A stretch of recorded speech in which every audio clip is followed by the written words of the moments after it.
The morning sun spilled its tender glow through the thin curtains of Ethan Hill's small, weathered home, painting the room in soft shades of gold. The world outside was still cloaked in the hush of dawn, the neighborhood streets silent save for the occasional chirp of a waking bird. Most folks were still tucked beneath their blankets, dreaming away the last moments of night. But not Ethan. He thrived in these early hours, a remnant of his military days when the quiet before the storm had been his only solace. Now, as a school bus driver, he clung to that same rhythm before the chaos, finding peace in the stillness that wrapped around him like an old friend. He moved through the house with practiced care, his steps light on the creaky wooden floor so as not to rouse Helen, his wife, who still slept upstairs, her soft breathing a faint echo in the stillness. These moments, alone with his thoughts and a steaming cup of coffee, were sacred to him, a brief respite before the world demanded his strength. In the kitchen, the rich scent of brewing coffee curled through the air, grounding him as he stood by the counter, watching the dark liquid drip into the pot. Ethan inhaled deeply, letting the warmth settle into his bones. Outside, the first rays of daylight brushed against the row of aging houses that lined his street, sturdy relics of time, their chipped paint and sagging porches telling stories of resilience. He knew this place intimately, every crack in the pavement, every family behind those peeling front doors. Life here wasn't easy, jobs were scarce, and hope often felt like a luxury few could afford. But the kids' toes bright, chaotic souls who clambered onto his bus each morning, they were the heartbeat of it all. They gave him purpose, a flicker of light in the grayness of struggle. As he sipped his coffee, its bitterness sharp against his tongue, Ethan's mind drifted to them. He wasn't just their driver, he was their shield, their steady hand in a world that too often turned its back on them. For some, his bus was more than a ride, it was a refuge, a fleeting escape from the weight of their lives. He thought of little Leela, always tucked in the front seat with a book, her shy smile a quiet victory, of Marcus, whose wild laughter could lift even the gloomiest day, and of Darius, the lanky dreamer who dribbled an imaginary basketball wherever he went. Ethan knew their names, their quirks, their unspoken fears. He carried their stories like treasures, locked safe in his chest. His thoughts wandered further, to his son, Charlie, now miles away at Calageth, first in their family to chase that dream. Ethan's chest swelled with pride at the thought, though it ached with the distance. Every long shift behind the wheel, every paycheck scraped together, had been for Charlie a chance at a life Ethan had never known growing up. The sacrifices had been worth it, he told himself, taking another slow sip. The clock on the wall ticked steadily, nudging him toward the day ahead. With a final glance out the window at the stirring neighborhood, he set his mug in the sink, grabbed his worn jacket, and slipped out the door. The cool morning air nipped at his skin as he descended the steps, his breath fogging faintly in the chill. The bus depot was just a short walk away, and he moved with a quiet determination, his broad shoulders squared against the world. This job wasn't glamorous, no one wrote songs about school bus drivers, but it mattered. To the kids, to the families, to him. At the depot, the air buzzed with the low growl of engines warming up and the easy chatter of fellow drivers. Ethan exchanged nods and quick words with them. There was a bond here, a shared duty that tied them together like threads in a frayed tapestry.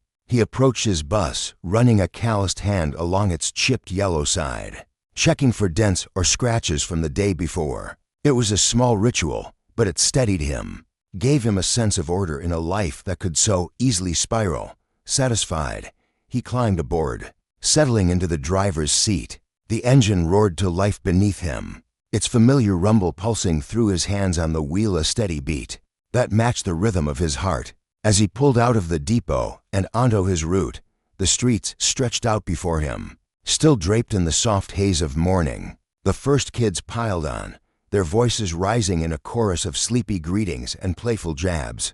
Darius bounded up the steps, miming a jump shot with an invisible ball. Leela slipped into her usual spot, her book already open. Marcus launched into a loud impression of their teacher, earning giggles from the back.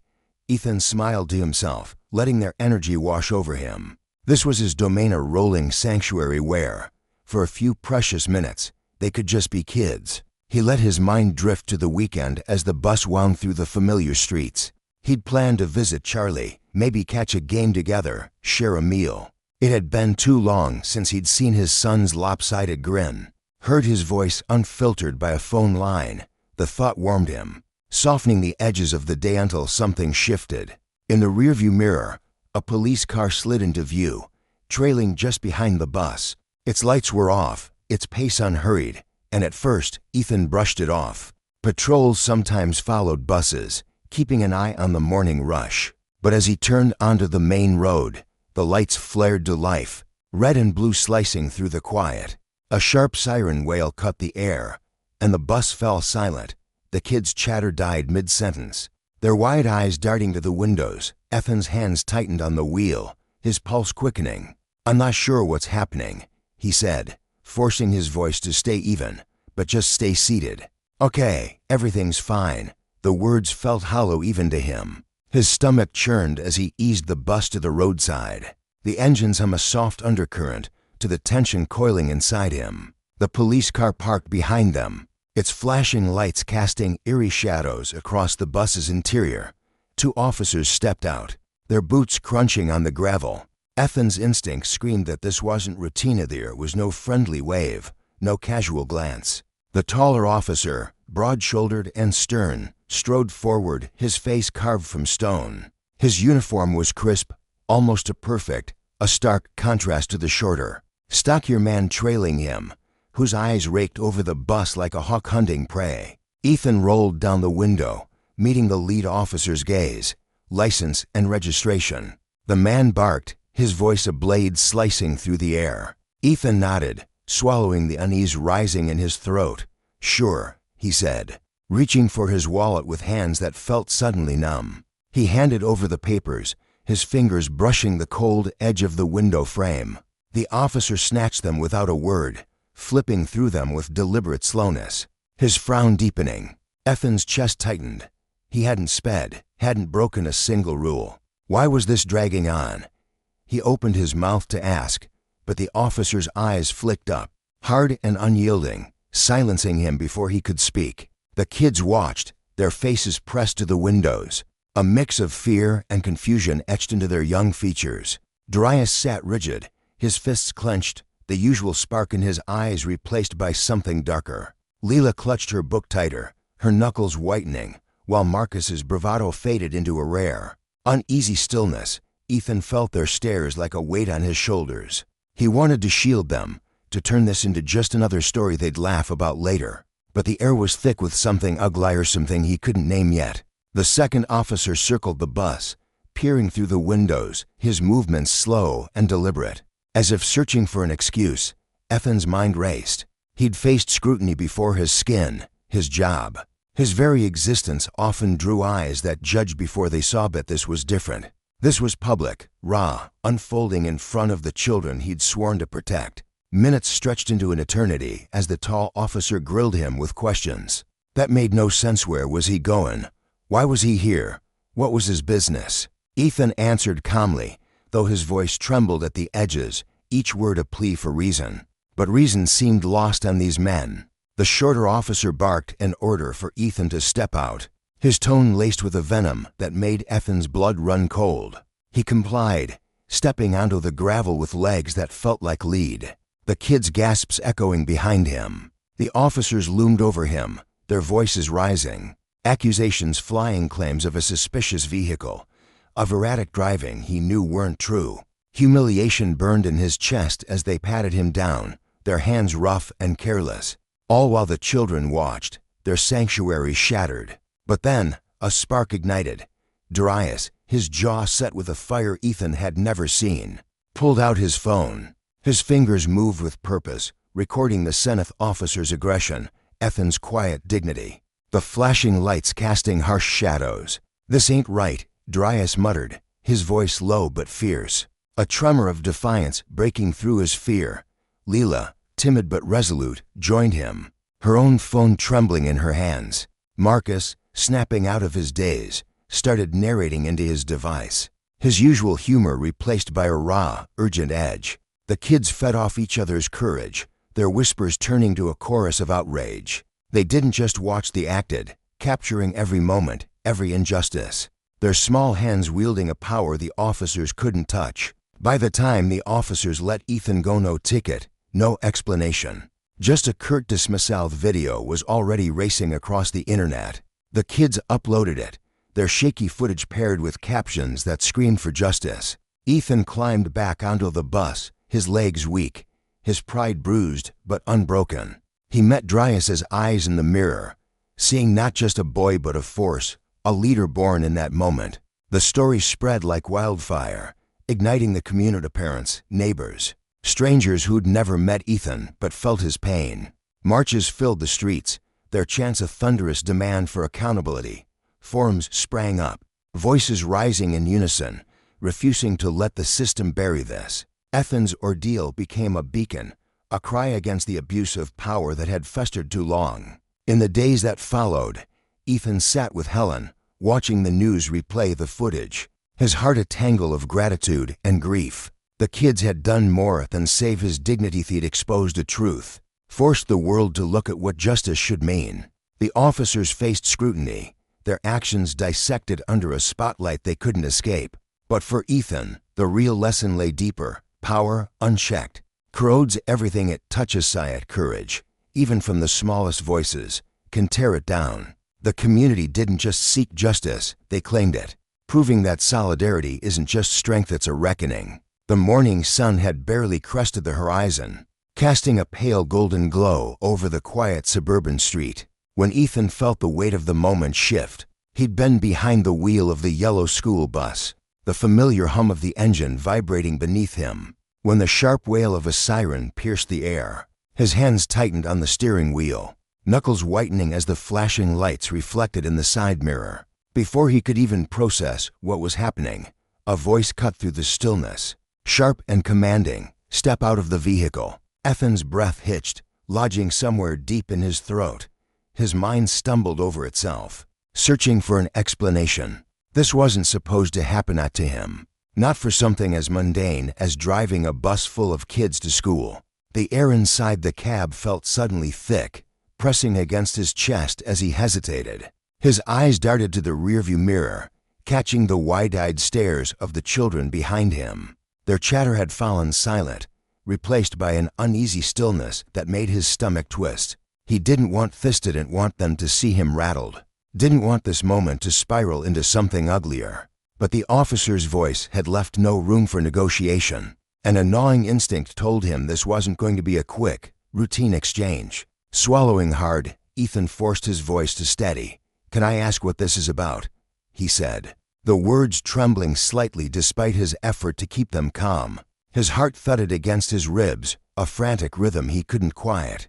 The officer, a tall figure with a buzz cut and a face carved from stone, didn't respond. Instead, he jerked his head toward the door, a silent command that brooked no argument. Ethan's fingers fumbled with the seatbelt, the click of the buckle sounding unnaturally loud in the tense silence. He pushed the door open and stepped out, the cool morning breeze brushing against his skin like a whisper of warning. His boots hit the pavement with a soft thud, and he stood there for a moment, feeling exposed, vulnerable, as the weight of dozens of young eyes bore into him from the bus windows. "Move to the front of the bus," the officer snapped, his tone clipped and icy. Slicing through the fragile calm Ethan was clinging to, Ethan nodded mutely, his legs carrying him forward on autopilot.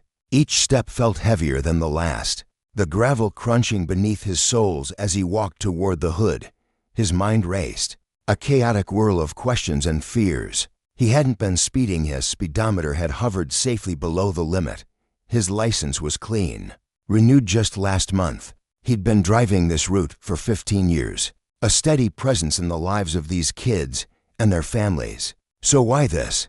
Why now? The confusion gnawed at him, but beneath it simmered something sharper: frustration, tinged with the bitter edge of injustice. Hands on the hood, the officer barked from behind him, his voice carrying an edge that made Ethan's jaw tighten. He complied, pressing his palms flat against the cold metal, the chill seeping into his skin and grounding him even as his emotions churned. The bus loomed in front of him, its chipped yellow paint a stark contrast to the pristine sky above. He could feel the kids watching, their gazes prickling against his back like tiny needles. He imagined their face Jaden with his quiet curiosity, Leela with her nose usually buried in a book, Brandon with his restless energy, and hated that they were seeing him like this, reduced to a figure of suspicion for no reason he could grasp. Behind him, a second officer emerged from the patrol car, his badge glinting in the morning light. Officer Thompson, Ethan noted, catching the name as the man strode toward the bus. His voice boomed as he addressed the children, loud and forceful, as if volume alone could assert his authority. "Everyone stay in your seats," he ordered, his tone sharp but laced with a practiced calm. "This is just a routine check. No need to be alarmed." But the words rang hollow, and Ethan could sense the lie in them. Routine checks didn't feel like this, didn't carry this suffocating weight, this unspoken hostility that hung in the air like a storm cloud ready to break. Ethan's chest tightened as he stood there, hands still pressed against the hood, the metal growing slick beneath his sweating palms. He'd been pulled over before once for a broken taillight, another time for a random sobriety test, but never had it felt so personal, so pointed. He risked a glance over his shoulder, catching sight of Officer Johnson, the one with the buzz cut, flipping through the stack of documents Ethan had handed over moments ago. The man's movements were slow, deliberate, as if he were savoring the power he held in that moment. Ethan's stomach churned. He'd done nothing wrong, yet here he was, pinned beneath the weight of their scrutiny, treated like a suspect in a crime he hadn't committed. "Mr. Hill," Officer Johnson said, stepping closer, his voice low and edged with something Ethan couldn't quite place, mockery, perhaps, or thinly veiled disdain. "Are you driving this bus legally?" The question hit Ethan like a punch, knocking the air from his lungs. He swallowed hard, forcing himself to meet the officer's gaze. "Yes," he said, his voice steady despite the tremor he felt building inside. "I'm driving legally. Everything's right there in your hand's license, registration, all of it." He nodded toward the papers, but Johnson didn't even glance at them. Instead, he let out a small, dismissive laugh that sent a jolt of anger racing through Ethan's veins. "We've seen a lot of fake licenses," Johnson said, his eyes narrowing as he studied Ethan's face. "Gotta be sure. You look a little out of place driving a school bus, don't you think?" The implication landed like a slap, and Ethan's mind reeled. He knew exactly what the officer meant, unspoken judgment, the stereotype lurking beneath the words. His throat burned with the urge to snap back, to demand an explanation, but he bit it down. He couldn't afford to lose control, not with the kids watching, not with the situation teetering on the edge of something worse. "I've been driving this bus for 15 years, Ethan said quietly, each word measured, a lifeline to keep his composure intact. "I'm just trying to get these kids to school.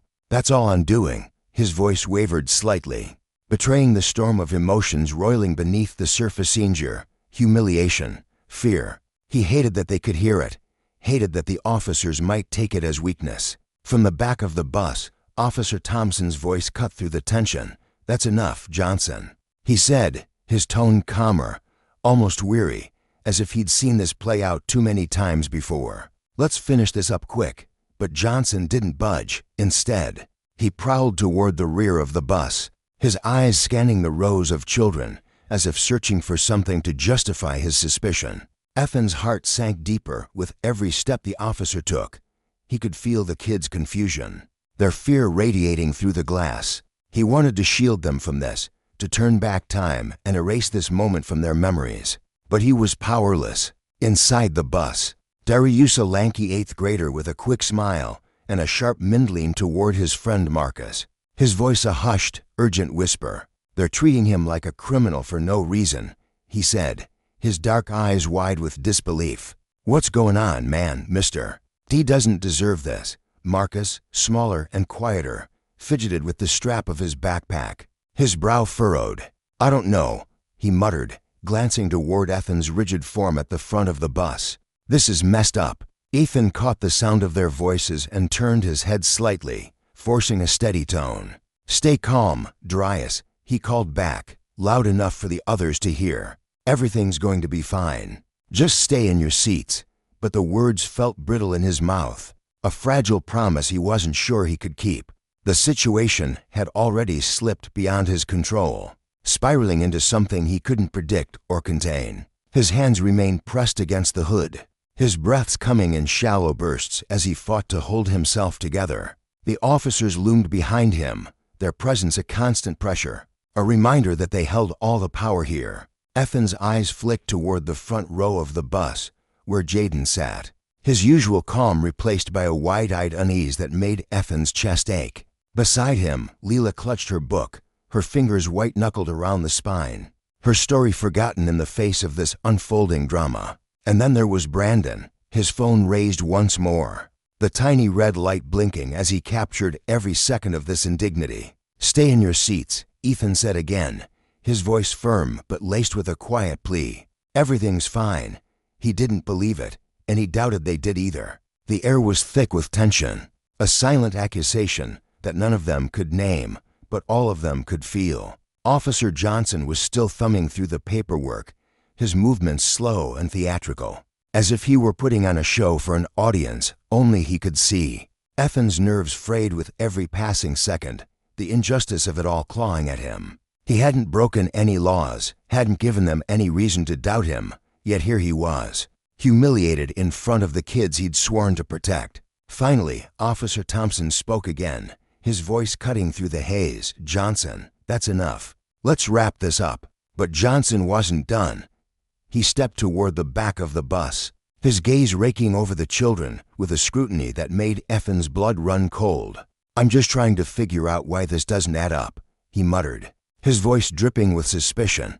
He turned back to Ethan, his eyes hard and unyielding. "You've been behind the wheel for how long? 15 years, you say? Well, I'm curious, so do you explain why we're not seeing you for who you really are?" The words hit Ethan like a freight train, stealing the breath from his lungs. This wasn't about his record or his driving, it was about something deeper, something uglier. He felt the anger surge, hot and wild, but he clamped it down, his hands trembling against the hood. "Look," he said, his voice cracking with the effort to stay calm, "I've got the paperwork. Everything's in order. I've been doing this job for years. All I want is to get these kids to school." Johnson's laugh was cold, a jagged sound that echoed in the stillness. "You've got to understand, Hill," he said, his tone mocking. "We've seen a lot of things that don't add up.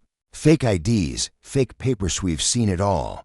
Ethan took a deep breath, fighting the urge to shout, to demand respect. He didn't want this to escalate, didn't want the kids to see him unravel under the weight of this baseless accusation. From the back of the bus, Brandon's voice rang out, sharp and defiant.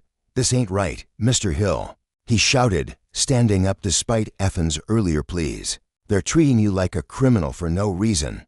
Jaden was quick to join him, his small voice trembling but fierce. "Why are they doing this? What's going on?" Ethan's heart sank as he turned toward them, his hands lifting slightly from the hood. "Guys, please," he said, urgency creeping into his tone. "Stay in your seats. I need you to stay calm." But Brandon wasn't listening. He raised his phone higher, the camera steady in his hands. "They've got no reason to treat you like this," he said, his voice growing louder. "And we're going to make sure everybody knows what's going on." Officer Johnson whirled around, his face twisting with fury as he spotted the phone. "You think this is funny, kid?" he snapped, storming toward the bus door. "Put that phone away now, or I'll make you." Brandon didn't flinch, his jaw set with a stubborn resolve Ethan hadn't seen in him before. "We've got every right to record this," he shot back. "You're the ones messing with Mr. Hill." Ethan felt the heat of the moment rising, a wildfire threatening to consume them all. "Brandon, please," he said, stepping forward, his voice tight with desperation. "Just put the phone down." But Brandon held his ground, and Johnson's glare shifted back to Ethan, narrowing with a dangerous edge. "That's enough," the officer hissed. "Stay out of this, or you're next." Ethan's pulse raced, instinct roaring to life as he moved closer to the bus. "No," he said, his voice sharp and unyielding. "That's enough. You're not going to lay a hand on any of these kids. They haven't done anything wrong." For a fleeting moment, the world seemed to hold its breath. The lesson here wasn't lost on Ethan or on the kids watching from the bus. Justice wasn't always a straight line. Sometimes it was a jagged, messy fight against those who wielded power without cause. And the consequences of that abuse rippled outward, touching lives in ways that couldn't be undone. Ethan stood firm, his resolve a quiet fire, knowing that this moment, however small, it seemed would leave a mark on them all. The air grew thick and still as Officer Johnson stepped back, his eyes burning into Ethan's with a mixture of defiance and unease. For a fleeting moment, the world seemed to hold its breath. Ethan could feel the weight of that gaze pressing against him, a silent challenge hanging between them. But then, just as suddenly, Johnson blinked, his composure snapping back into place like a mask slipping over his face. He turned away, muttering something low and unintelligible, the words swallowed by the faint hum of the morning breeze. Ethan strained to catch them, but they dissolved into the tension that still lingered, thick as fog. Officer Thompson's voice cut through the haze, sharper this time, laced with a commanding edge that demanded obedience. "Let's wrap this up fast. We're done here." His tone left no room for argument, a stark contrast to the uncertainty that had clouded the encounter moments before. Johnson didn't respond. He didn't need to. His silence spoke louder than words. Ethan caught the flicker of frustration in the man's eyes, a storm brewing beneath the surface. It wasn't just the kids on the bus who'd rattled him, or even Ethan himself standing there, unflinching. No, there was something deeper, a gnawing irritation that maybe, just maybe, Johnson was wrestling with his own conscience. This wasn't how he'd pictured it going. That Hen could sense that much. The officer had expected compliance, a quick resolution, but instead, he'd stumbled into a moment that refused to bend to his will. For now, though, they were backing off. Ethan felt the knot in his chest loosen slightly as the officers trudged back to their patrol car, their boots crunching against the gravel with a rhythm that echoed in his ears. He turned toward the bus, his legs heavy as if they were dragging through wet cement, his mind a chaotic swirl of thoughts he couldn't pin down. Climbing back into the driver's seat, Ethan gripped the steering wheel, the cool leather grounding him as he forced a deep, shaky breath. He turned the key, and the engine sputtered to life, its low rumble vibrating through the floorboards. But the sound felt empty, hollowed out, like a shadow of its usual comforting roar. Outside, the world had shifted sensibly, imperceptibly, but undeniably. The kids filed off the bus at the school drop-off, their usual chatter replaced by an eerie quiet. Their faces were a gallery of emotions, confusion etched into furrowed brows, fear glinting in wide eyes. Among them, Darius stood out, his lanky frame pausing as he passed Ethan. He gave a small, deliberate nod, a gesture so subtle it might have gone unnoticed by anyone else. "You okay, Mr. Hill?" His voice was steady, but beneath it, Ethan heard the undercurrent of worry, a thread of concern woven into the boy's usual bravado. Ethan mustered a smile, though it felt brittle, like it might crack under the strain.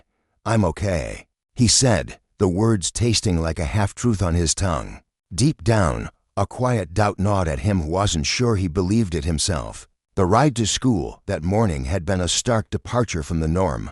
The bus, usually alive with the clamor of laughter and playful jabs, had sat cloaked in a suffocating silence. Ethan kept his focus on the road ahead, the yellow lines blurring slightly as he willed himself to concentrate on the task at hand, getting the kids to school safe and sound. But the encounter with the officers clung to him like damp clothes, the tension seeping into his bones. His hands, still trembling faintly, betrayed the calm he tried to project. He clenched the wheel tighter, hoping the pressure would steady them. But his mind refused to settle. In the rearview mirror, he caught glimpses of the kids' faces, pale, eyes darting, their innocence tainted by what they'd just witnessed.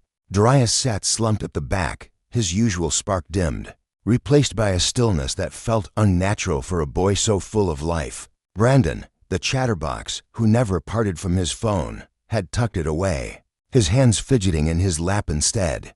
Jaden, quieter by nature, sat with his arms folded tight across his chest, his gaze locked on the window as if searching for answers in the passing trees. This wasn't just about reaching the school anymore. It had morphed into something far weightier, a moment that pressed down on them all. Ethan knew it, and the kids did too.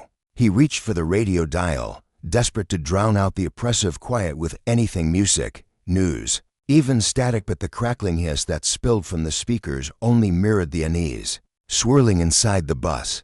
As the school came into view, The familiar sight of its red brick facade and bustling courtyard stirred the kids slightly.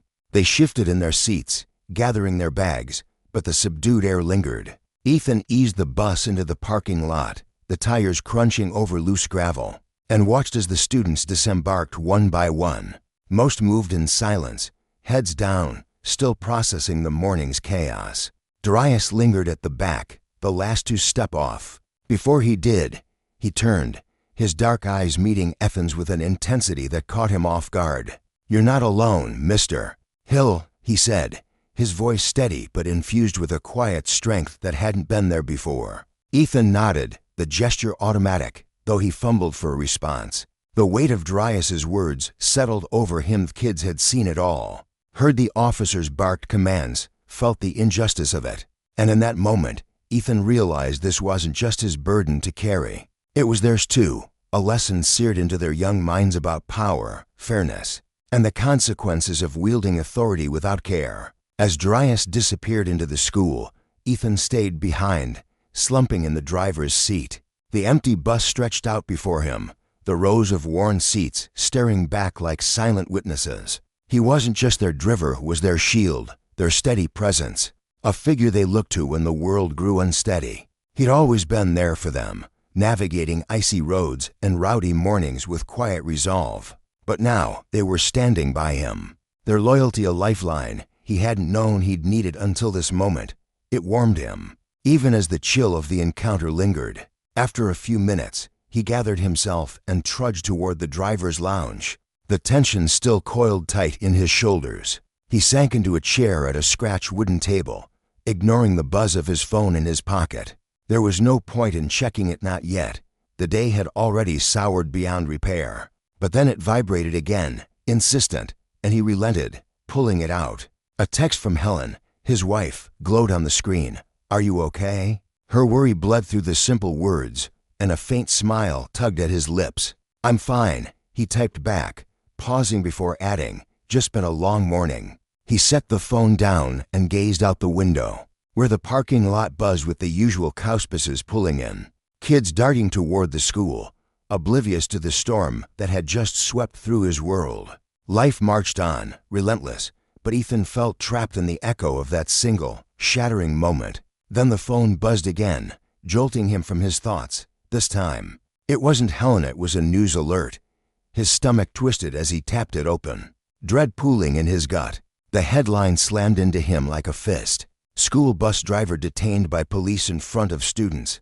A chill raced down his spine, prickling his skin as he scrolled through the article. It wasn't just a dry recounting of the incident, it was a wildfire of outrage, questions, and raw emotion. Brandon, that quick-handed kid with the phone, had captured it all, and now the video was everywhere. The piece detailed how the police had held Ethan for further questioning, painting him as the villain in a story he hadn't written. Online, people were furious. Some called it racial profiling, others decried the heavy-handed tactics. The comment section was a flood of voices, strangers shaken by what they'd seen, demanding answers. Ethan's chest tightened as he read on, the weight of it crashing over him. He wasn't just a driver anymore, had become a symbol, thrust into a spotlight he'd never sought.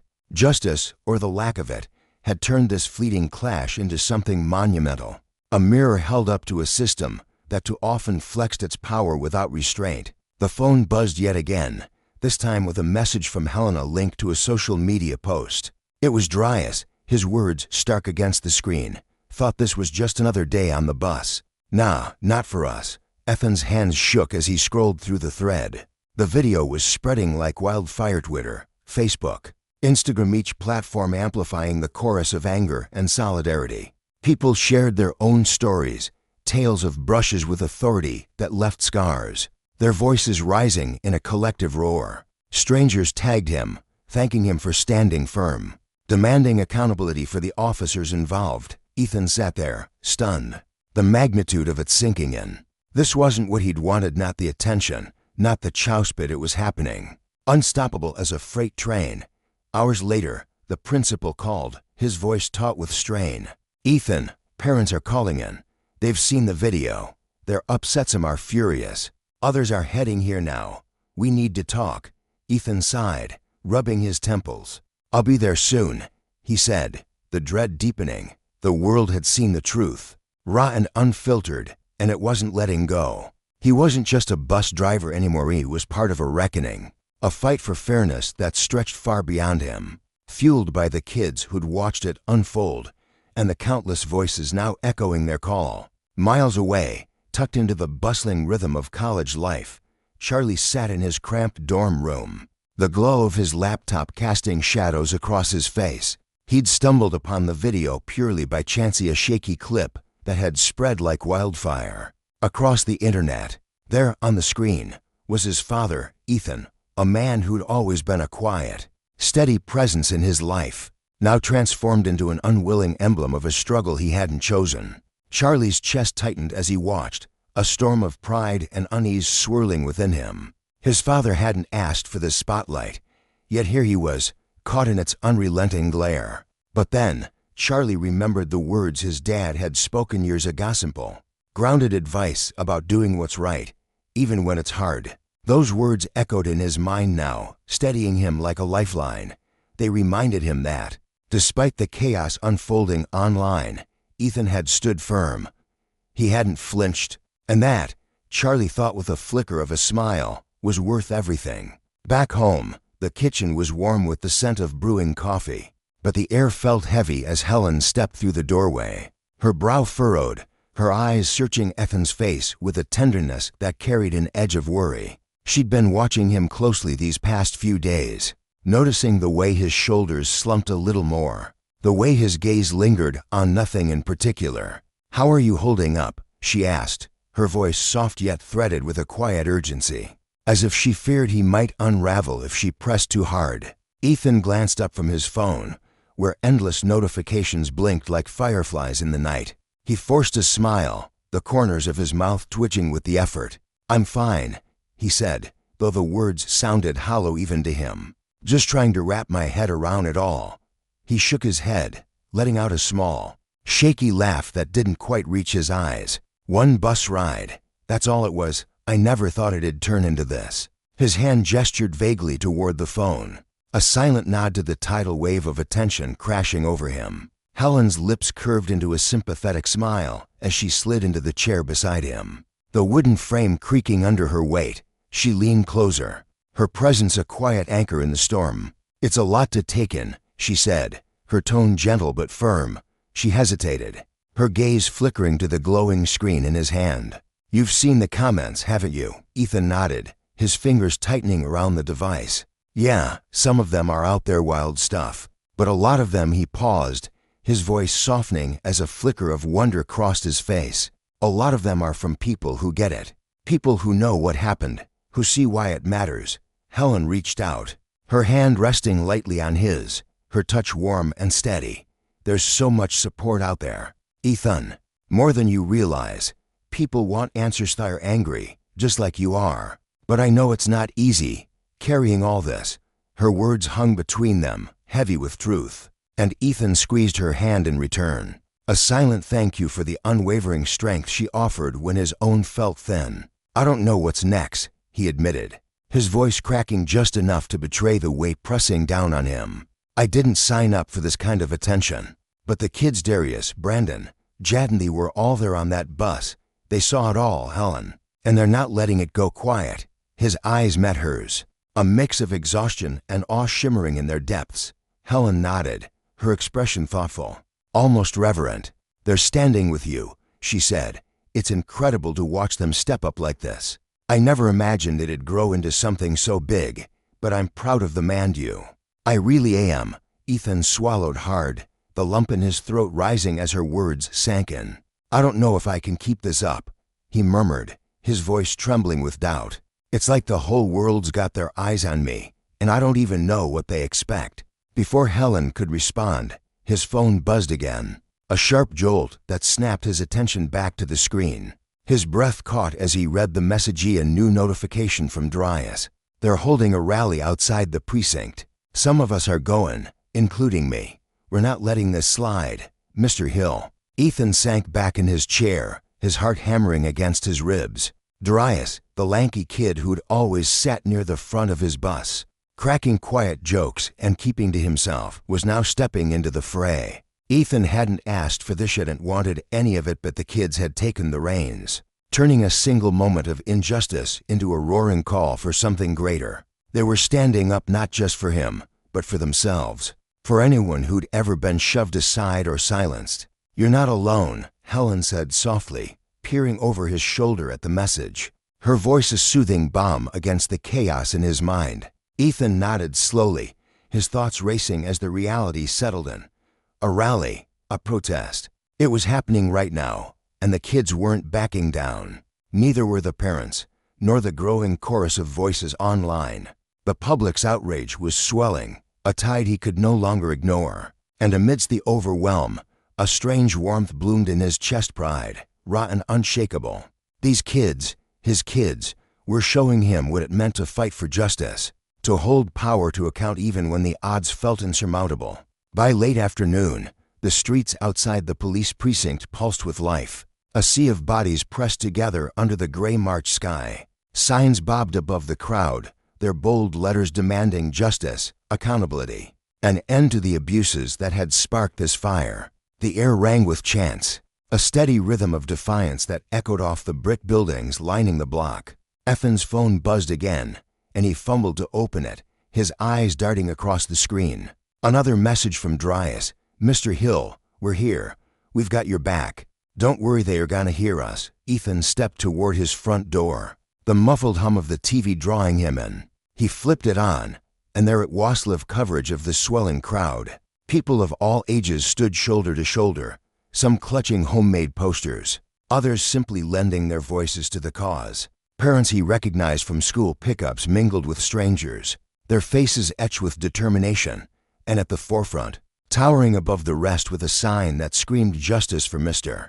Hill in thick black marker, was Dryas, the kid Ethan had known for years, the one who'd always been sharp, quiet, a little reserved. Had shed that shell entirely. Now, he stood tall, his shoulders squared, his voice cutting through the clamor as he rallied the others. Ethan's throat tightened, a rush of emotion threatening to spill over. He'd always seen potential in Dryas, but this was something else, courage in its rawest form. A fire that had been lit long before this moment and was now blazing for all to see. And it wasn't just Dryas. Brandon was there too, his broad frame unmistakable as he handed out water bottles to the crowd, his usual grin replaced with a steely resolve.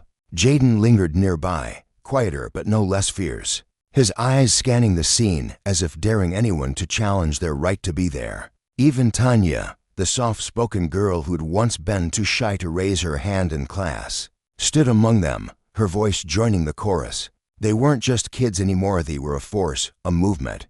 Voices rising together to demand answers, to demand change. The phone rang, jolting Ethan from his reverie. He picked it up, the school principal's voice crackling through the line. "Ethan, it's me. I just wanted you to know the parents have been calling non-stop. They've seen the rally on the news, and they're all behind you. Some are even heading down to the precinct now. It's like a dam broke, support pouring in from everywhere." Ethan leaned against the doorframe, the weight of the moment pressing down on him like a physical thing. "I didn't see this coming," he said, his voice barely above a whisper. "But I'm glad they're speaking out, glad they're not letting it fade." The principal's tone warmed, a hint of admiration threading through it. "You've done something incredible, Ethan. Your courage's lit a spark in them. This isn't just about you anymore. It's about all of them." Ethan took a deep breath, his gaze drifting back to the TV. Dryas's voice rose above the crowd, steady and unyielding, his face alight with purpose. In that instant, Ethan felt something shift inside him. He hadn't been alone in this fight, not ever. The kids had shown him what it meant to stand tall, not just for yourself but for the people beside you, for the community that needed a voice. The days that followed spun by in a blur, each one heavier and more surreal than the last. Ethan's name rippled through news broadcasts, social media feeds, and whispered conversations on street corners.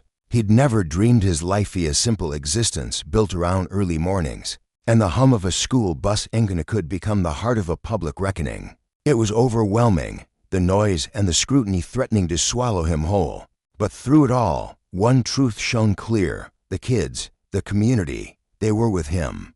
Darius, Brandon, Jaden, Tanya, they'd taken his story and woven it into something vast, something unstoppable. That afternoon, Ethan stepped onto his front porch, the distant roar of the protest drifting through the air. He could hear the cadence of their chants, a steady pulse demanding justice, and not just for him, but for every soul who'd been wronged and dismissed.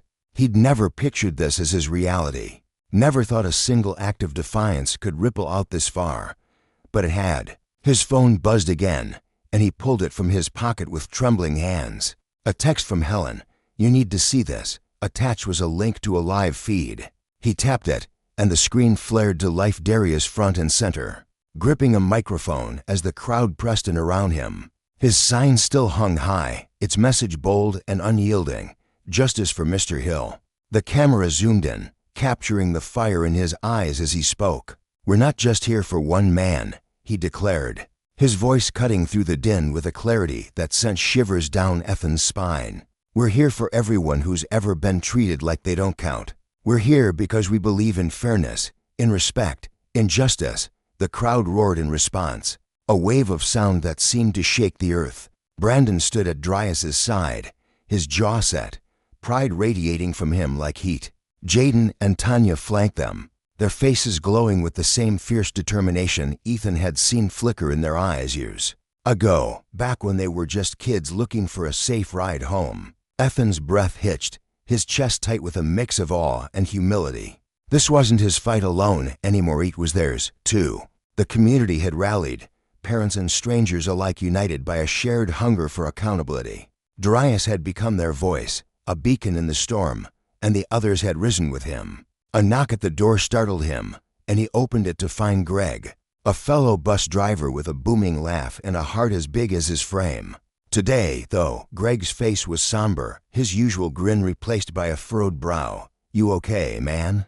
he asked, his voice low, cautious, like he was stepping into fragile territory. Ethan nodded, managing a faint smile.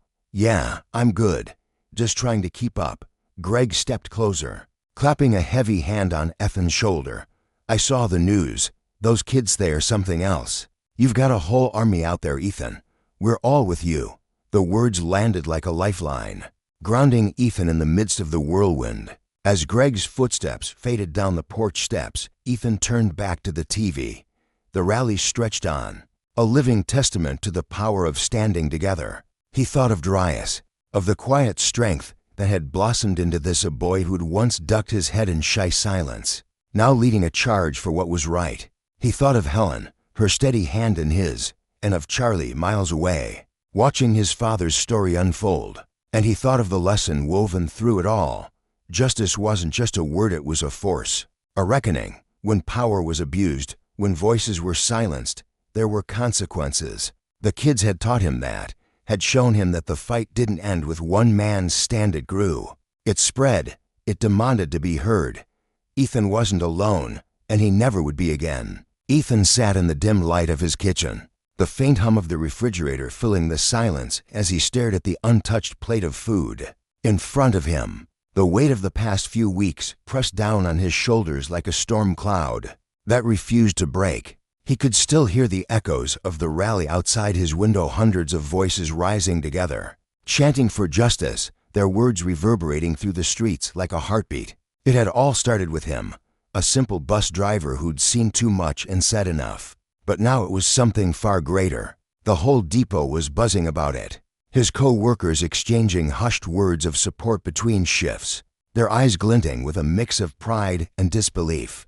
Greg, a burly man with a voice that rumbled like distant thunder, had cornered him earlier that day by the lockers, his calloused hand clapping Ethan's shoulder with a force that nearly knocked him off balance. "Man, you've got the whole place talking," Greg had said, his deep chuckle filling the air. "We're all with you, Ethan, every last one of us. We've seen it with our own eyes, the way those kids look up to you, the way you stood up. We know what's happening out there, and we're damn proud of you." Ethan had managed a weak smile, his throat tightening as he tried to find the right words. "Thanks, Greg, that means a lot. But it's not just about me, it's about all of us. The kids, especially, they're the ones who've taken this and turned it into something real. His voice wavered slightly, the enormity of it all sinking in. He hadn't asked for the spotlight, hadn't wanted the burden of being a symbol. Yet here he was, caught in a current he couldn't escape, buoyed by a support that felt both uplifting and suffocating. Greg had nodded, his weathered face softening as he leaned against the locker, arms crossed. "Yeah, I've seen that kid Darius out there leading the pack. Kid's got guts more than most grown men I know. It's something else, huh? Makes you wonder what we could have learned from them if we'd paid attention sooner." Ethan's chest warmed at the mention of Darius, that boisterous for his age, with sharp eyes that saw through everything had always been different.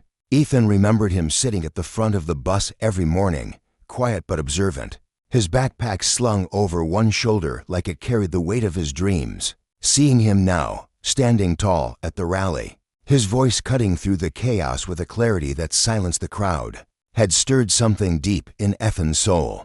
It was a reminder that courage didn't care about age or size. It bloomed where it was needed. Fierce and unrelenting, the kids were teaching them all a lesson in bravery, and Ethan couldn't help but feel a flicker of hope amid the exhaustion. That evening, as the sun dipped below the horizon, casting long shadows across the dining room, Ethan sat across from his wife, Helen. The clink of plates and the soft rustle of napkins filled the space between them. But his mind was miles away, replaying the scenes from the rally. The streets had been a sea of faces sighing and old, angry and determined, at their signs held high, their chants a symphony of defiance. News vans lined the curbs, cameras flashing like lightning, capturing every moment as the story spread like wildfire across social media. Even the politicians, usually so quick to dodge accountability, were starting to squirm under the growing pressure. Ethan could still feel the pulse of it all, the raw energy that had crackled through the air. Helen's voice broke through his reverie, soft but steady as she arranged the silverware on the table.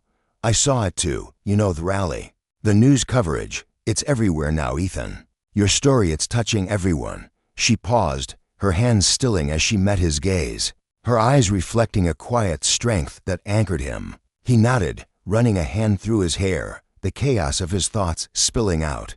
"It's a lot to wrap my head around. I never thought it'd get this big.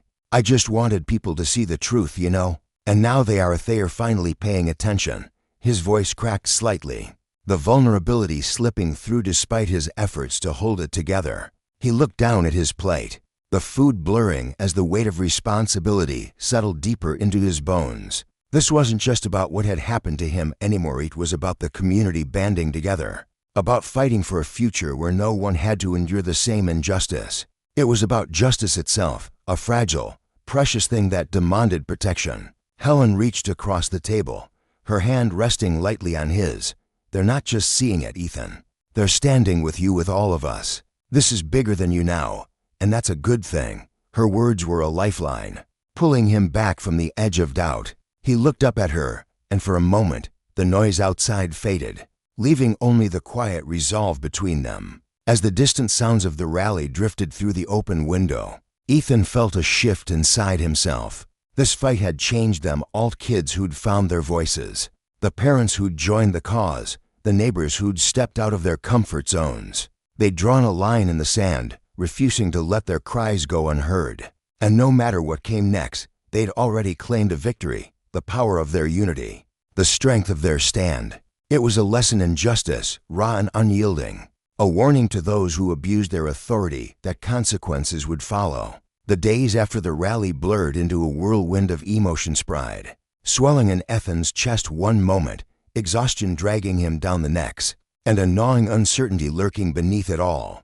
He hadn't anticipated the tidal wave of attention his story would unleash. News outlets replayed the footage endlessly, his face flashing across screens from local stations to national debates. Social media buzzed with hashtags and heated discussions, strangers dissecting his every word, their support mingling with skepticism. Politicians scrambled to respond, their polished statements barely masking their discomfort as the demand for accountability grew louder. It wasn't just about the officers anymore. It was about a system that had failed too many for too long, a reckoning that rippled far beyond Ethan's own experience. He sat at the kitchen table one morning, his hands wrapped around a chipped coffee mug, the steam curling upward like unanswered questions. His phone vibrated relentlessly beside him. A flood of notifications lighting up the screen, messages of encouragement, interview requests, posts tagging him in solidarity. It was overwhelming, a deluge he couldn't keep up with, and there were moments when he felt like he was sinking beneath it all, drowning in the expectations of a world he hadn't asked to join. But then there were the messages that cut through the noise, the ones that mattered most. Dryas had texted him earlier that day, his words simple but piercing. "Mr. Hill, we're all in this together. We're keeping this fight alive, and we won't back down. You're not alone in this." Ethan's breath caught as he read it, a lump rising in his throat. Dryas wasn't just a kid anymore, he was a force, a spark that had ignited something unstoppable. Ethan could still see him at the rally, standing on a makeshift stage, his voice steady and fierce as he rallied the crowd. The other kids flanked him, Brandon with his quiet intensity, Jaden with his quick wit, Tanya with her unwavering resolve, each of them stepping into roles they hadn't been trained for, but somehow knew how to fill. They were showing Ethan what it meant to stand up, to demand dignity, to fight for a world that treated them as human. He set the phone down and leaned back, closing his eyes as the weight of it all pressed against his ribs. He wasn't ready for this, not the attention, not the responsibility. He couldn't turn away. Not when the kids needed him, not when they were looking to him to lead. The doorbell jolted him from his thoughts, a sharp ring that made his heart skip. He pushed himself up, his legs heavy as he shuffled to the door. When he opened it, Greg stood there, his broad frame filling the doorway, his usual gruff demeanor softened by a glint of something like awe in his eyes. "Hey, Ethan," he said, stepping inside without waiting for an invite, his boots thudding against the hardwood floor. "You got a minute?" Ethan nodded, gesturing toward the kitchen table. "Yeah, come on in. What's up?" Greg settled into a chair, his hands clasped in front of him as he fixed Ethan with a steady gaze. "I just wanted to check on you, man. We've all seen the videos, heard the story. The depot's behind you, every driver, every mechanic. We're standing with you." His voice was low but firm, carrying a weight that made Ethan sit up straighter. "I didn't expect that," Ethan admitted, his voice rough with emotion. "Not from everyone. I don't know. I thought I'd be on my own with this." Greg's lips quirked into a small, knowing smile. "You'd be surprised how many of us get it. We drive those buses every day, see those kids show. We know their stories better than most. We've watched them struggle, seen how hard they fight just to get by. What happened to you? That hit us hard. You're not just some guy punching a clock, Ethan. To those kids, you're everything, their shield, their guide, their damn hero. And now, you're their voice too." Ethan swallowed hard, Greg's words sinking into him like stones. He'd never seen himself that way, never imagined he could be more than a man who drove a bus and kept the peace. But Greg's conviction, the quiet strength in his eyes, made Ethan question his own doubts. "I didn't set out for this," he said, his voice barely above a whisper. "I was just doing my job. I never thought it'd turn into all this." "I know," Greg replied, leaning forward slightly. "But it has. And you've got a whole community behind you now, depot, the parents, the kids. We're not going anywhere, Ethan. You're not carrying this alone." His smile widened, a rare crack in his tough exterior. "You've been the rock for those kids longer than anyone. You've got the strength for the Sioux, just need to see it in yourself." Ethan let out a shaky breath, the exhaustion that had been gnawing at him easing just a fraction. Greg was right, the kids, the community, they were counting on him. For days, he'd been lost in a fog of doubt, questioning every step.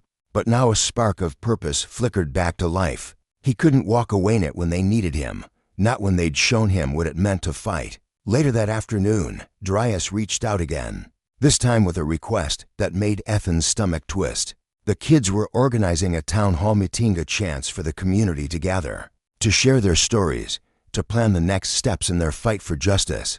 Brandon, Jaden, and Tanya were already on board, ready to speak, their voices eager to be heard. And they wanted Ethan there too, not just as a presence, but as a speaker, a leader. For a moment, he hesitated, his palms sweating as he gripped the phone. He wasn't sure he had the words, wasn't sure he could stand in front of a room and say something that mattered. But then he thought of Dryas, of the way he'd faced the crowd at the rally, Fearless and unflinching. If a kid could do that, Ethan could too.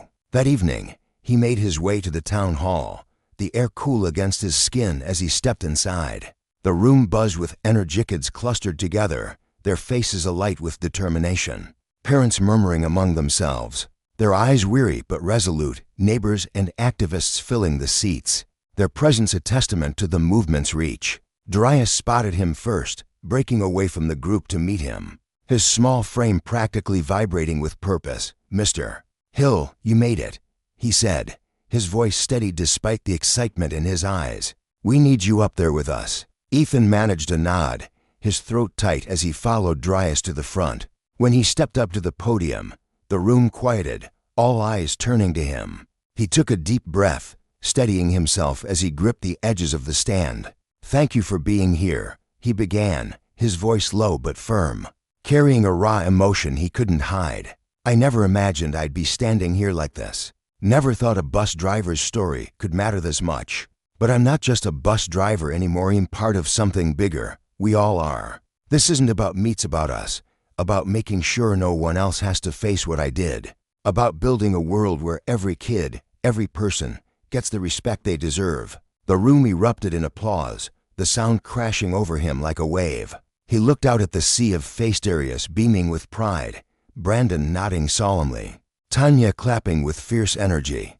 Helen watching from the back with a quiet smile and felt a swell of something he couldn't name. This was justice in motion, a community rising against the abuse of power, a promise that those who'd wronged them would face the consequences. The days that followed were a haze of meetings and media, his words from the town hall echoing far beyond the room. But Ethan wasn't alone anymore. The kids, the depot, the neighborhood were with him, their voices a chorus that couldn't be silenced. Together, they were rewriting the story, proving that even the smallest stand could topple the mightiest walls. Ethan sat in his dimly lit living room one chilly evening, the flickering glow of the television casting long shadows across the worn wooden floor. His thumb pressed the remote absently, flipping through channels as the murmur of voices and static filled the air. He wasn't really watching it until the screen flared with a familiar scene. A sea of faces outside the police precinct, signs held high, voices raised in unison. The news anchor's polished tone cut through the noise, recounting the rally that had erupted in the wake of his confrontation with the police. Ethan's chest tightened as the camera panned to Darius, his young face alight with a fire Ethan had seen brewing in him since he was a boy, always claiming the front seat on the bus. Darius's voice rang out, steady and fierce. "This isn't just about one man, it's about every single one of us. We're done being treated like we're invisible, like our lives don't count." Pride surged through Ethan, warm and sharp, mingling with a quiet awe. That kid, once just a chatterbox with a backpack too big for his frame, had become a beacon, a voice cutting through the chaos.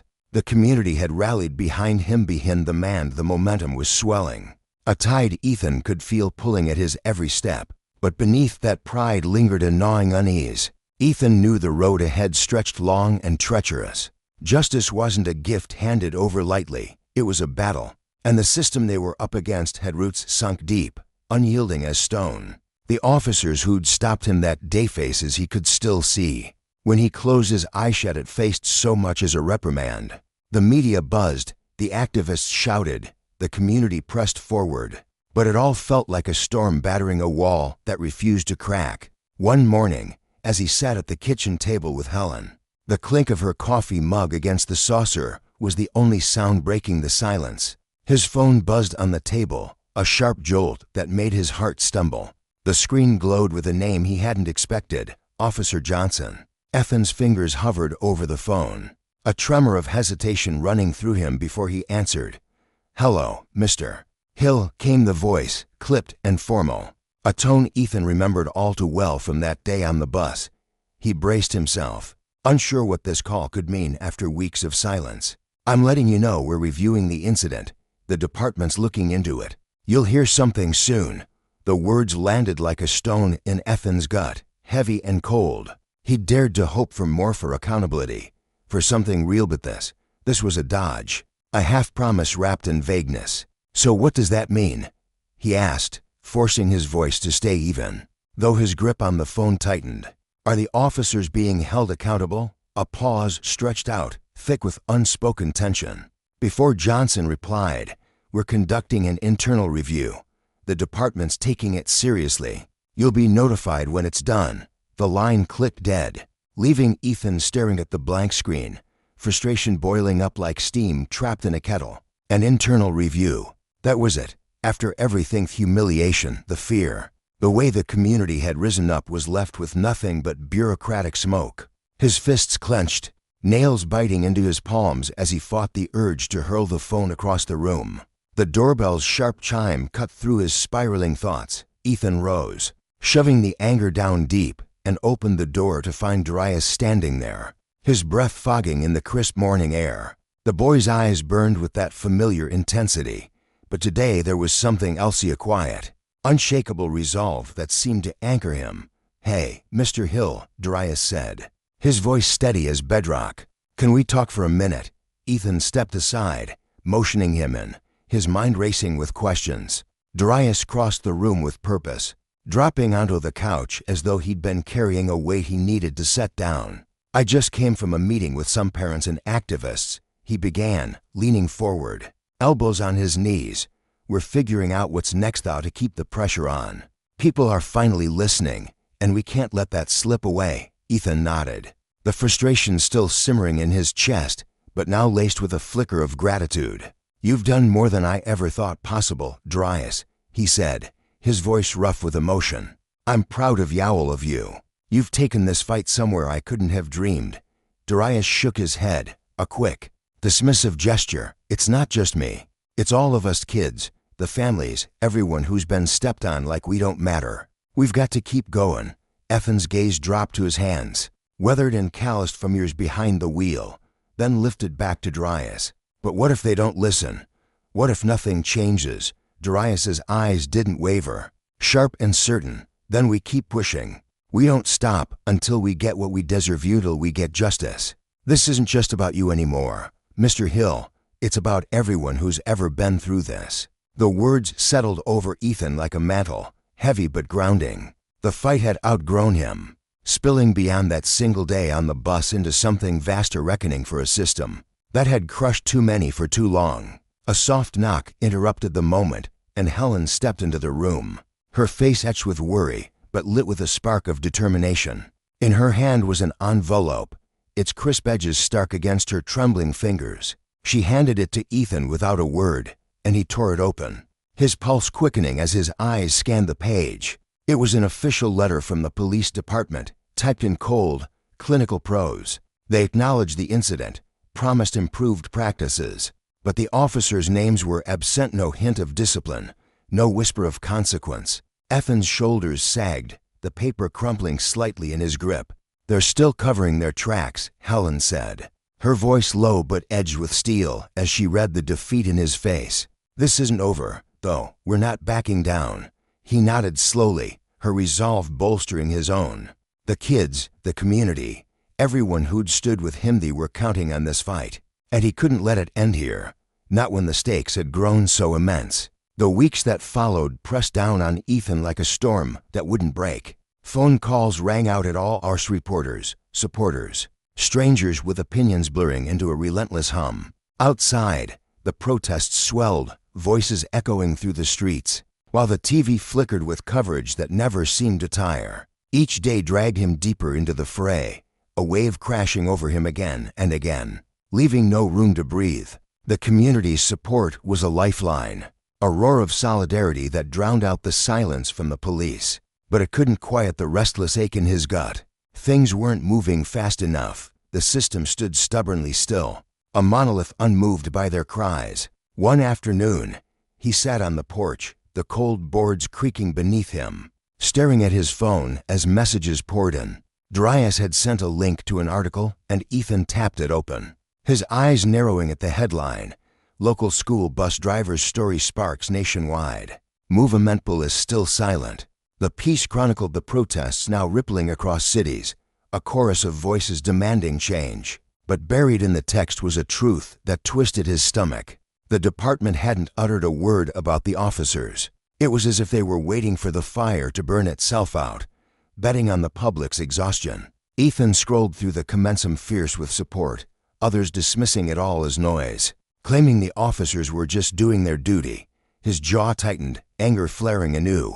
This wasn't about one stop, one day. It was about Dryas, the kids on his bus, the parents who trusted him to bring them home safe. It was about a community that had finally found its voice. His phone buzzed again, pulling him from the spiral. It was Helen.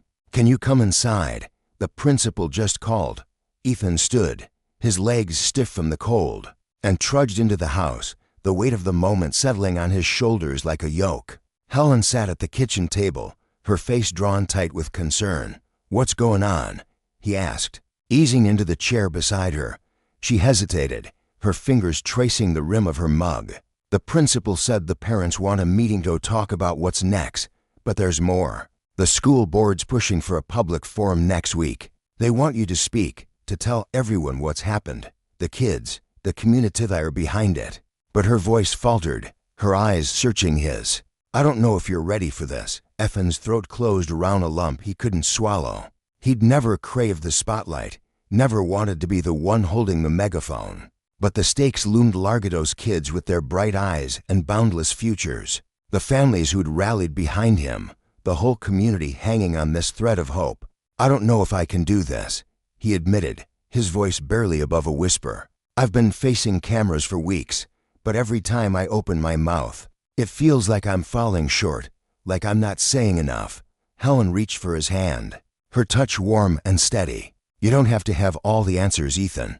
You just have to keep standing. They're looking to you because you started this, because you showed them what happens when power goes unchecked. That's the lesson here. Justice isn't free, and those who abuse their authority can't hide forever." Her words sank in, a quiet strength threading through the doubt. This wasn't just his story anymore. It was a warning, a mirror held up to a system that thrived on silence, and as long as they kept pushing, the cracks would show. Ethan felt the warmth of Helen's hand as she squeezed his gently, her touch a quiet anchor amidst the storm raging inside him. "You're doing enough," she said, her voice steady and soothing, a balm to his fraying nerves. "You've already shown people what it means to stand up for what's right. You've lit a spark in them. Ethan, they're inspired because of you." But her words, kind as they were, couldn't loosen the knot of frustration tightening in his chest. Ethan's jaw clenched, his voice raw and strained as he replied, "It's not enough, Helen. We've shown them, sure, but nothing's changed. The officers walk free, the department keeps stalling, and I'm running out of steam. How long can I keep pushing when it feels like we're shouting into the void?" His words hung heavy in the air, each syllable laced with the exhaustion of a man who'd carried a burden far bigger than himself for far too long. Helen let out a slow, measured sigh, her eyes locking onto his with a blend of tenderness and resolve that made Ethan feel seen, even in his doubt. "I know it's tearing at you," she said softly, "but you can't let them grind you down. The kids, this community, they are still here, still holding on to what we're fighting for. They need you, Ethan, more than you realize." Her gaze didn't waver, and in it, he saw a quiet plea. "Don't give up." Ethan inhaled deeply, the cool air filling his lungs as the weight of her words settled over him like a mantle. He'd always been a fighter, stubborn, relentless, but this wasn't just his battle anymore. It was for every soul who'd been trampled by a system that turned a blind eye, for every voice silenced by indifference. The fight stretched out before him like an endless road, but deep down, he knew retreat wasn't an option now, not ever. The next day dawned gray and heavy, the sky mirroring the tension coiled in Ethan's gut as he stood before a sea of faces. At the public forum, the room buzzed with restless parents clutching photographs of their children, local leaders whispering strategies, and community members shifting in their seats, all waiting for him to speak. He stepped up to the podium, the wooden surface cool under his trembling hands, and felt the collective weight of their stares pressing into him like a physical force. His eyes flickered to the front row where Darius sat, his young face etched with a quiet intensity that belied his age. Beside him were Brandon and Jaden, their expressions fierce with determination, their small fists clenched as if ready to take on the world. These kids had been with him from the start, looking to him for direction, and today, Their unwavering faith pierced through the fog of his uncertainty. For the first time in weeks, Ethan felt a flicker of something new. He wasn't alone. "Thank you all for coming," he began, his voice steadying as it carried through the microphone, cutting through the murmurs of the crowd. "I know this isn't easy for any of us. What happened to me wasn't just some personal wrong. It's a thread in a much bigger tapestry, a system that's ignored too many of us for too long." He paused, letting the words sink in, his gaze drifting back to Dryas and the boys. Their eyes shone with hope, a fragile but fierce belief that fueled him. "But we're not here today just to rehash the past," he continued, his tone rising with conviction. "We're here to decide what happens next. We're not begging for change anymore, we're demanding it. We won't let this fade away. We won't let anyone else suffer what I did. We'll fight until justice isn't just a word, but a reality." The room exploded in applause, a thunderous wave of sound that crashed over him, vibrating through his bones. In that moment, Ethan felt his voice mattered not just to him, but to every soul cheering him on. It was a memory he'd carry forever. The forum marked a shift for Ethan, a pivot from despair to purpose. Standing there, with Dryas, Brandon, and Jaden in the front row, their faces alight with pride, he realized the community had woven itself into his struggle. Parents clapped with tears in their eyes, activists nodded in solidarity, and even strangers offered determined smiles. Their collective hope was a lifeline, pulling him from the edge of surrender. But as the cheers faded and the crowd dispersed, a sobering truth settled in his chest. The battle was far from won. The police department still dragged its heels, issuing vague promises and empty timelines. The officers who'd wronged him remained untouched, shielded by a system that seemed built to protect its own. Each day felt like wading through quicksand's low, suffocating, and relentless, and Ethan's frustration gnawed at him, threatening to unravel the fragile resolve he'd stitched together. That evening, he sat slumped at the kitchen table, the dim light casting long shadows across the worn wood. In his hands was a letter from the police commission, its crisp paper a stark contrast to the chaos it represented. Another investigation. It promised an in-depth review of the incident that had upended his life. More delays, more waiting, more nothing. Ethan's fingers tightened around the edges, his patience fraying like a thread pulled to taut. He'd seen this game before, stall until the outrage fizzled, until people forgot. The thought made his stomach churn. How much longer could he hold on when every step forward felt like a mirage? Helen stepped into the room, her soft footsteps a quiet counterpoint to the storm in his mind. She offered a smile, but it was tinged with weariness, her eyes reflecting the same battle he fought. Still staring at that letter, she asked, her voice gentle but probing. Ethan exhaled sharply, dragging a hand through his hair. "It's the same old nonsense, Helen. Another investigation, another will get back to you. I don't know how much more of this waiting I can take." She slid into the chair across from him, her presence steadying him even as his thoughts spiraled. "I know it's eating at you," she said, her tone laced with empathy. "You've poured everything into this, but the system, it's a machine. Ethan, it moves slow, and sometimes it's built to make people lose hope."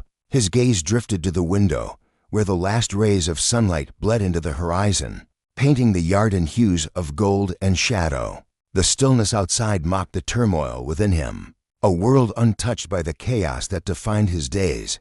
"I can't quit, though," he murmured, almost to himself. "Not with Dryas and the others counting on me. Not with this whole community waiting for anything shift."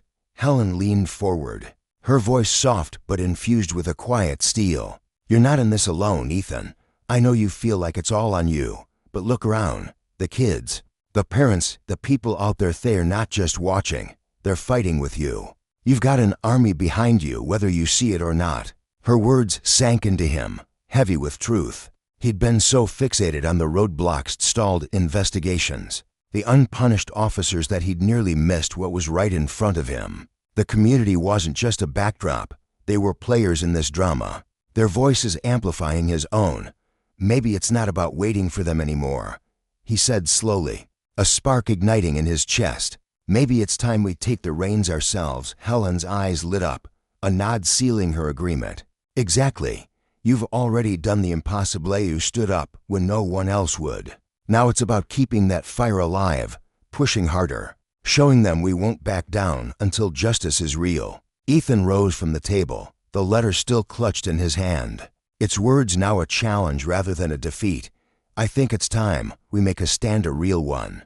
We've waited on the system to do right, but if they won't move, we'll make them. Helen stood too, her resolve mirroring his. I'm with you, Ethan. Whatever you decide, I'm here, and so is everyone else. Her unwavering support was a lifeline, pulling him toward action. The next morning, his phone buzzed with a message from Dryas. We're organizing a march. The whole community's in. We need you there, who need you to lead us. The words hit Ethan like a jolt, igniting a mix of pride and responsibility. This wasn't just about showing up anymore, it was about stepping into the fray, about demanding the system bend under the weight of their collective will. He stepped onto the porch, the crisp morning air washing over him, sharp and invigorating. The world felt heavy, yes, but it also pulsed with possibility. The fight wouldn't be won in a single day, but for the first time in ages, Ethan felt he was exactly where he needed to be.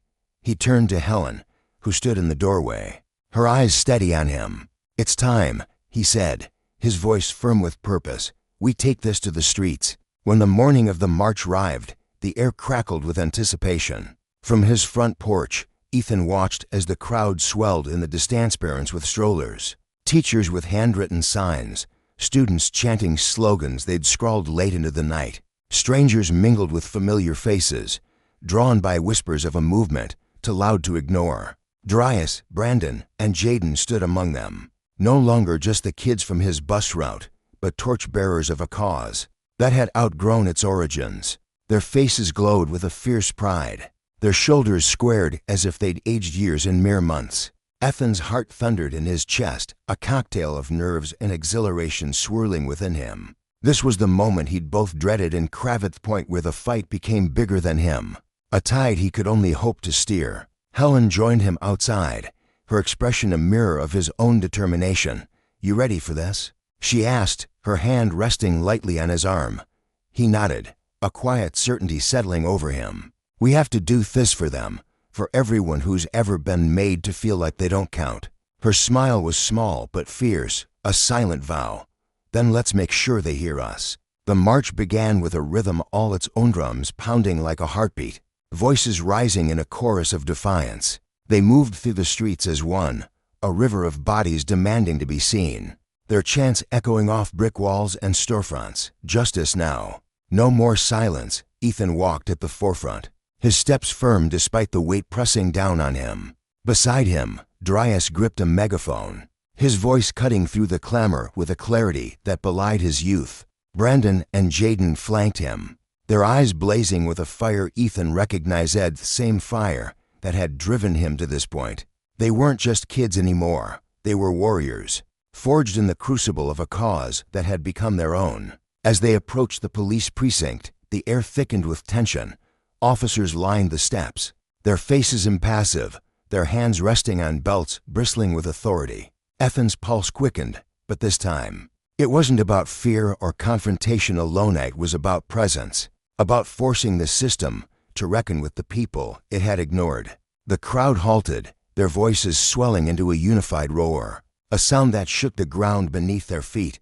Ethan glanced at Dryas, then at Helen, and finally at the sea of faces behind him. This wasn't just a protest, it was a declaration. Justice wasn't a gift to be granted, it was a right to be seized. And as the chants grew louder, Ethan knew one unshakable truth: the consequences of power abused would no longer go unanswered. They'd keep pushing, together, until the system cracked under the weight of their will. The morning sun hung low in the sky, casting a golden glow over the streets as Dryas stood tall, his voice steady yet brimming with an unshakable resolve. We walk today, he declared, his words cutting through the crisp air, for every single soul who's ever felt the sting of injustice. His eyes swept over the crowd gathering before him, parents clutching their children's hands, teachers with weary but determined expressions, workers in worn boots, and families huddled close. We march for the kids who've been robbed of their innocence, for the families torn apart, for the teachers silenced, for the workers crushed under greed, for everyone who's been forced into the shadows, told their voices don't matter. Today, we shout to the world, we will not be ignored. We will not fade away. The crowd roared to life, a thunderous wave of applause crashing through the air, their cheers rising like a defiant hymn. Ethan, standing just a few steps behind Darius, felt the energy ripple through him, a jolt that quickened his pulse and set his nerves alight. This wasn't just a protest anymore, it was a tidal wave, a living, breathing movement swelling with every heartbeat. As they marched toward the precinct, the streets pulsed with life. The rhythmic thud of footsteps mingled with the chants that rolled off tongues like wildfire, sharp, unyielding, alive. Ethan's chest tightened with every block they crossed, the weight of the moment pressing down on him. The precinct loomed ahead, its gray stone facade stark against the vibrant sea of people. Officers lined the steps, their faces a mix of wariness and unease, eyes darting over the crowd as if trying to gauge its intent. But something had shifted. The air no longer crackled with fear, it hummed with unity. The people stood shoulder to shoulder, their heads high, their spirits unbroken. Ethan's legs carried him forward, each step deliberate, his shoes striking the pavement with quiet determination. When he reached the precinct steps, he paused, turning to face the sea of faces stretching out before him. The sight stole his breath, hundreds of eyes locked on his, brimming with hope, fury, and an unspoken promise. Today, Ethan began, his voice ringing out clear and strong. We draw a line in the sand. We're not here to throw punches or settle scores. We're here to be seen, to be heard, to demand that the world stops turning a blind eye. No more excuses, no more stalling, no more pretending the rot isn't there. We're here for justice, pure and simple, and we won't rest until those who've trampled on us answer for it. The crowd erupted, a deafening roar that shook the ground beneath his feet. In that instant, Ethan felt the truth settle deep in his bones. This wasn't just about him anymore. It was about every person standing there, every life scarred by arrogance and abuse of power. They weren't just fighting for his story, they were fighting for their own, for their neighbors, for the dignity they'd been denied. Together, they were a force no wall could hold back. Hours later, the march had dispersed, leaving the streets quiet once more. Ethan stood in his modest living room, the soft hum of the television filling the space. His eyes were glued to the screen as the news replayed the day's events. In vivid detail, swelling crowd, the chants echoing off buildings, and there he was, standing tall on the precinct steps, his voice cutting through the chaos. He barely recognized himself in that moment, the fire in his words, the steel in his stance. But it was the anchor's next words that made his breath catch. In a statement released this evening, the woman said, her tone measured, the police department announced that the officer involved in Ethan Carter's case, along with several others, is now under internal review for their conduct. No names were dropped. Number apologies offer just a cold, clipped acknowledgement that the department was under a microscope. It wasn't the full reckoning Ethan had dreamed of, the kind where the guilty faced the light and the wronged were made whole. But it was something, a crack in the armor, a whisper of accountability. He sank onto the couch, his chest tight with a tangle of emotions, relief, frustration, and a fragile glimmer of hope. His phone buzzed on the coffee table, the screen lighting up with a message from Darius. We did it. Man, it read. We made them hear us. Ethan stared at the words, letting them sink in. It wasn't perfect, far from it. The road ahead stretched long and treacherous, paved with battles yet to come. But for the first time, in what felt like forever, Ethan felt a spark flicker to life inside him, a warmth he hadn't known he'd lost. They'd carved out a piece of ground today, shown the world that their voices could shake the foundations of power. The lesson was clear.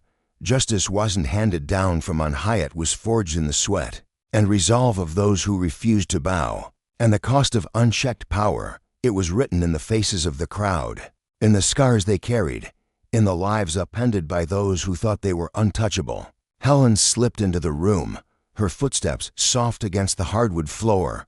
She settled beside him, her presence a quiet anchor in the storm of his thoughts. How do you feel? She asked, her voice gentle but searching. Ethan turned his gaze to the window. The street beyond bathed in the soft glow of dusk. A faint smile tugged at his lips. Like we've finally broken through, he said, his voice low but steady. Like we've been heard. For the first time in too long, he believed I truly believed it. The fight was far from over, and the shadows of corruption still loomed large. But the community had taken a bold, unyielding step forward, a testament to what they could achieve when they stood as one. And Ethan knew, deep in his core, that as long as they held fast to that unity, no force could silence them. Across town, Dryas leaned against his kitchen counter, replaying the day in his mind. He'd seen the fire in Ethan's eyes, felt the tremor in the crowd's collective voice. He thought of his little sister, who'd watched the march on TV with wide, hopeful eyes, and his neighbor, Mr. Jenkins, a grizzled old man who'd clapped him on the back and said, "You kids are doing what we couldn't." Dryas smiled to himself, weary but proud. This was bigger than anyone of Themet was a legacy-taking route. Meanwhile, at the precinct, Officer Ramirez, one of the younger cops on the steps sat in the break room, replaying the crowd's chants in his head. He'd joined the force to protect, not to oppress, and today had rattled him. He wondered about the officers under review, about the choices they'd made, and about where he'd stand when his own moment came. The world was shifting, and he felt it in his gut. Consequences were coming, slow but sure, for those who'd forgotten what power was meant to serve.